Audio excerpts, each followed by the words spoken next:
피츠버그 경기에 배정돼 기뻤던 저는 그러나 선발 투수를 확인하고 실망하는데요. 3경기 연속 선발 출장을 한 데다 상대 선발이 좌완 웨이드 마일리이기 때문에 선발로 나서지 못할 것 같다는 틀려도 되는 저의 예상은 틀리지 않았습니다. 하지만 저는 최근에 박효준이라면 데릭 쉘턴 감독이 틀림없이 대타로 경기에 내보낼 거라고 생각했는데요. 아니나 다를까 박효준은 7회 말 중견수 대수비로 들어왔고 8회 초 타석에서 우한 히스 햄브리를 상대합니다. 강속구 투수인 햄브리는 박효준을 상대로 96마일, 96마일, 96마일, 95마일 빠른 공만 4개를 던지는데요. 박효준은 바깥쪽으로 들어온 95마일 공을 밀어쳐 좌중간을 가르는 2루타를 만들어냅니다. 피츠버그 데뷔전에서 카일 깁슨을 상대로 날린 7회 2루타가 그날 피츠버그의 첫 장타였던 박효준은 오늘도 피츠버그가 기록한 유일한 장타를 2루타로 장식하는데요. 이로써 이적 후 5경기 연속 안타, 7개의 안타 중 4개가 2루타인 박효준은 이적 후 성적이 17타수 7안타, 타율 4할 1푼 1리, 장타율 0.647이 됩니다. 더 고무적인 건 박효준이 날린 2루타의 방향이 부채살처럼 퍼지고 있다는 건데요. 물론 타격 실력이 증명됐다고 보기에는 턱없이 부족한 샘플 사이즈지만 군더더기 없는 부드러운 스윙, 그리고 공을 받쳐놓고 침으로써 강한 타구를 만들어내는 모습은 트리플 A에서 기록한 타격 성적이 결코 우연이 아니었음을 말해주고 있습니다. 양키스가 정말 고마운 건 박효준을 그에게 최적인 팀으로 보냈다는 겁니다. 피츠버그는 박효준을 데려오기에 앞서 애덤 프레이저를 샌디에고로 보냈는데요. 박효준과 프레이저의 공통점은 미들 인필드와 중견수를 모두 맡아볼 수 있는 리드오프형 좌타자라는 것으로 잘해주기만 한다면 박효준은 2루가 주 포지션이었던 프레이저의 자리에 그대로 들어갈 수 있습니다. 피츠버그는 유격수도 현재 확실한 주인이 없는 상태인데요. 한때 피츠버그는 2014년 콜 터커를 1라운드 24순위, 케빈 뉴먼을 2015년 1라운드 19순위, 케빈 크레이머를 같은 해 2라운드에서 뽑으며 유격수 유망주를 수집했었는데요. 코디 벨린저의 절친이자 배우 바네사 허진스의 남자친구로 유명한 터커는 2019년 잠깐 돌풍을 일으키긴 했지만 현재 마이너리그에서도 고전하고 있고, 뉴먼은 안정적인 수비를 자랑하지만 조정 OPS가 50일 정도로 공격력이 심각합니다. 그리고 크레이머 역시 피츠버그가 이미 다른 팀으로 보내버린 상태이다 보니 차기 유격수가 없는 상황인데요. 현재 부상 중인 에릭 곤잘레스 또한 1991년생으로 피츠버그의 미래가 될 수 없는 선수입니다. 이에 뛰어난 활약을 하고 시즌을 끝낸다면 박효준이 내년 피츠버그의 개막전 유격수가 되어도 이상할 게 전혀 없는 상황입니다. 피츠버그는 박효준이 유격수로 성장했기 때문에 일단 외야 수비를 더 보고 싶어하는 것 같은데요. 내일 우한 블라디미르 구티에레스를 상대로 꼭 선발 출장하기를 기대하겠습니다. 경기는 신시내티가 이틀 연속 일방적인 승리를 거뒀는데요. 어제 2회까지 7대0을 만들었던 신시내티는 오늘은 2회까지 9대0을 만들고 10대0으로 승리했습니다. 어제 카스티아노스가 복귀한 데 이어 오늘은 무스타커스가 돌아와 2루타 3방을 날린 신시내티는 웨이드 마일리가 수비 불안을 딛고 7이닝 OK 무실점 승리를 따냄으로써 시즌 성적을 9승 4패 2.75로 끌어올렸습니다. 신시내티가 최근 8승 2패인 반면 샌디에고는 오늘도 패함으로써 와일드카드 3위 신시내티와의 게임차가 2경기 반까지 줄어들었는데요. 5대0으로 시작해 역전패를 당한 샌디에고는 선발 라이언 웨더스가 3이닝 7피안타 6실점으로 부진했습니다. 그나마 위안을 주는 뉴스는 타티스의 어깨가 빠르게 회복되고 있다는 건데요. 타티스는 중견수 수비 훈련을 진지하게 하고 있다고 합니다. 김하성은 대타로 나와 범타에 그침으로써 시즌 타율이 2할 1푼 1리가 됐습니다. 내셔널리그에서 최근 가장 뜨거운 타선이 신시내티라면 아메리칸 리그는 토론토인데요. 로저 센터 복귀 후 6승 1패를 기록했지만 상대가 캔자시티와 클리브랜드였던 토론토는 오늘은 보스턴을 12대4로 꺾고 진짜 홈구장에서의 7승 1패를 이어갔습니다. 탕수육은 찍먹이 진리라는 만화가 5이닝을 4K 2실점으로 버틴 가운데 토론토는 5회 9득점 빅이닝을 만들었는데요. 로저 센터 경기에서의 한 이닝 9득점은 2014년 이후 무려 7년 만입니다. 토론토는 볼넷 하나에 그친 게레로를 제외한 선발 8명 전원이 멀티히트를 만들어냈는데요. 스프링어는 오늘도 2안타 3타점을 기록하고 타율 2할 9푼 1리, 출루율 3할 7푼 1리, 장타율 0.636이라는 무시무시한 활약을 이어갔습니다. 이볼디가 지난 경기 5와 3분의 1이닝 6실점 패전에 이어 4와 3분의 2이닝 7실점으로 또 무너진 보스턴은 크리스 세일이 빨리 돌아와야겠습니다. 화이삭스는 윈디시티 시리즈에서 컵스를 8대6으로 꺾었는데요. 하지만 킴브럴의 친정팀 사랑 때문에 진땀을 빼고 승리했습니다.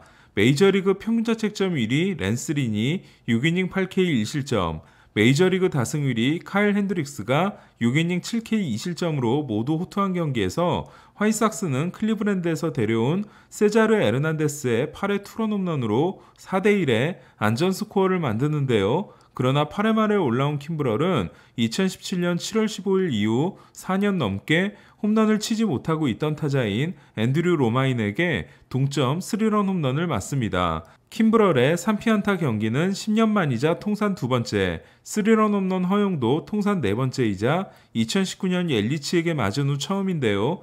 킴브럴이 화이삭스에 와서 무너진 건 물론 오늘이 처음이지만 킴브럴과 리암 핸드릭스, 특급 마무리 둘을 같이 쓰겠다는 화이삭스의 생각이 과연 성공적일지는 두고 봐야겠습니다. 한편 리는 평균자책점을 2.07에서 2.04로 낮춰 2위 워커 뷰러와의 차이를 0.12로 벌렸는데요. 핸드릭스가 14승에 실패한 반면 13승으로 공동 1위인 훌리오 우리아스는 내일 에인절스를 상대로 등판합니다.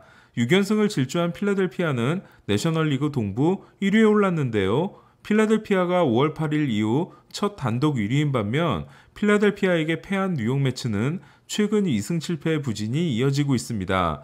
마감 시한 때 데려온 카일 깁슨이 지난 경기 6과 3분의 2이닝 2실점 승리에 이어 오늘도 6이닝 1실점 승리를 따내고 1대1 균형을 허무는 결승 적시타를 직접 날려 데뷔 후 처음으로 타점을 올린 필라델피아는 최근 하퍼가 힘을 내고 있는데요. 어제 통산 250호를 날렸던 하퍼는 2대1로 앞선 8회 말 타석에서 에드윈 디아스의 99마일 공을 쐐기 투런 홈런으로 연결시키는 결정적인 한 방을 날렸습니다. 후반기 성적이 4할 1푼 8리, 4홈런 10타점인 하퍼는 타율 3할 4리가 내셔널리그 5위, 출루율 4할 1푼 5리가 내셔널리그 2위, 장타율 0.568이 내셔널리그 4위, OPS 0.983이 내셔널리그 3위인데요. 필라델피아가 포스트 시즌에 진출하면 강력한 MVP 후보가 될 수도 있습니다. 최근 분위기가 말이 아닌 매치는 4회 무사 만루에서 스트로먼의 3구 3진 후 니모의 병살타가 나왔는데요. 뛰어난 방망이 실력을 자랑하지만 공 3개를 그냥 지켜보고 들어간 스트로먼은 감독이 스윙하지 말라고 했다고 밝혔습니다. 템파베이는 라이언 야브로가 2경기 연속 5이닝 5실점에 그쳤는데요. 하지만 그 2경기를 모두 승리했습니다. 템파베이에게는 회심의 영입인 넬슨 크루즈는 첫 3경기에서 2개의 홈런을 친 후 7경기에서 홈런 없이 1타점으로 조용했는데요. 하지만 오늘은 6회 동점 3런 홈런에 이어 8회 역전 2타점 2루타를 날려 5타점을 올리는 대활약을 했습니다. 반면 7번 타자 1루수로 출전한 최지만은 5타수 무안타 4삼진에 잘루 7개를 남기는 올 시즌 최악의 경기가 됐는데요. 4삼진 경기가 통산 3번째인 최지만은 8월 들어 14타수 무안타 13진입니다. 템파베이는 2위 보스턴과의 게임차를 2경기 반으로 벌렸습니다. 반면 3위 양키스는 보스턴과의 게임차를 한 경기로 좁혔는데요. 콜과 몽고메리의 코로나 확진으로 인해 불펜데이를 했던 양키스는 9명의 투수가 11이닝 9K 1자책이라는 대활약을 했습니다.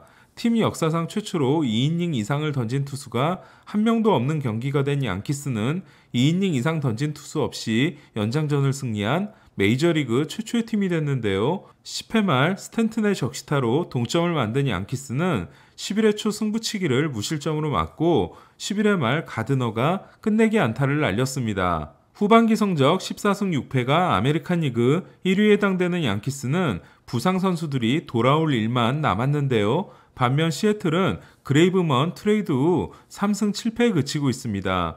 울면서 시애틀을 떠난 그레이브먼이 휴스턴에서 2와 3분의 1이닝 5K 1피안타 무실점인 반면 디포토 단장이 미래를 대비하겠다며 그레이브먼을 보내고 영입한 디에고 카스티오는 오자마자 블론 세이브를 범한 데 이어 오늘도 8회 말 1대1 동점을 허용하는 블론 세이브를 범했습니다.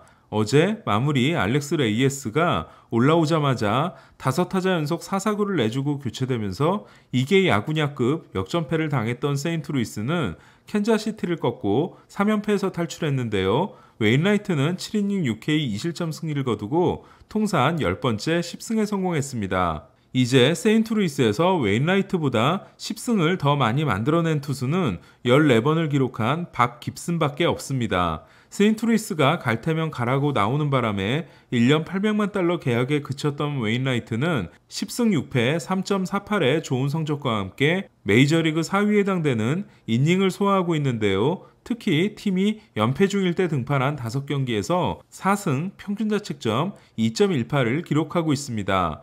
내일은 김광현이 류현진보다 먼저 캔자시티를 상대하는데요. 류현진이 메이저리그에서 상대하지 못한 팀은 딱 2팀, 다저스와 캔자시티입니다. 코로나 때문에 난리가 난 미러키는 샌프란시스코를 2대1로 제압했는데요. 미러키의 코로나 부상자 명단에 옐리치, 헤이더, 하우저, 히우라, 라우어를 포함한 무려 8명이 올라 있습니다.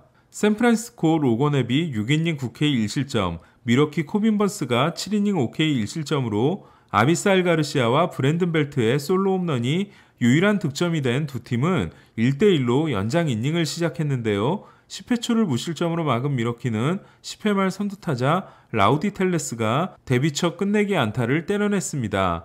브렌트 수터는 오늘도 9원승을 따냄으로써 11승째가 됐는데요. 11승은 핸드릭스와 우리아스에 이은 메이저리그 공동 3위에 해당됩니다. 후반기 13승 5패, 코로나가 터진 후 8승 2패인 미러키는 올 시즌 내셔널리그 서부를 상대로 20승 6패인데요. 카운셀 감독은 통산 500승을 달성했습니다. 크리스 베시시 7이닝 8K 1실점 역투에도 시즌 12승을 올리지 못한 오클랜드는 연장 11회 말 무사 1-2루에서 스탈링 마르테가 끝내기 3런을 날렸는데요. 하지만 오클랜드는 라몬 로리아노가 금지 약물이 적발돼 80경기 출장 정지를 받는 충격적인 일이 일어났습니다. 포스트 시즌도 못 뛰게 된 로리아노는 내 몸에 어떻게 들어왔는지 모르겠다는 판에 박힌 변명을 했는데요. 오클랜드는 스탈링 마르테를 데려오자 로리아노가 이탈하는 일이 일어났습니다. 재밌는 건 마르테 역시 2017년 똑같은 성분이 발견돼 80경기 출장 정지를 받았다는 겁니다. 에인절스의 역전패를 당한 다저스는 연장에서 14이닝 연속 실점과 함께 연장전 12연패 포함 올 시즌 1승 12패를 이어갔습니다. 내일 김광현은 10일 만에 등판해서 캔자시티를 상대합니다. 토론토는 보스턴과의 더블헤더에 1차전 로비레이, 2차전 호세 베리오스가 등판하며 샌디에고는 다르비슈, 다저스는 우리아스가 마운드에 오릅니다. 이상 베이스볼 큐브 김영준이었습니다.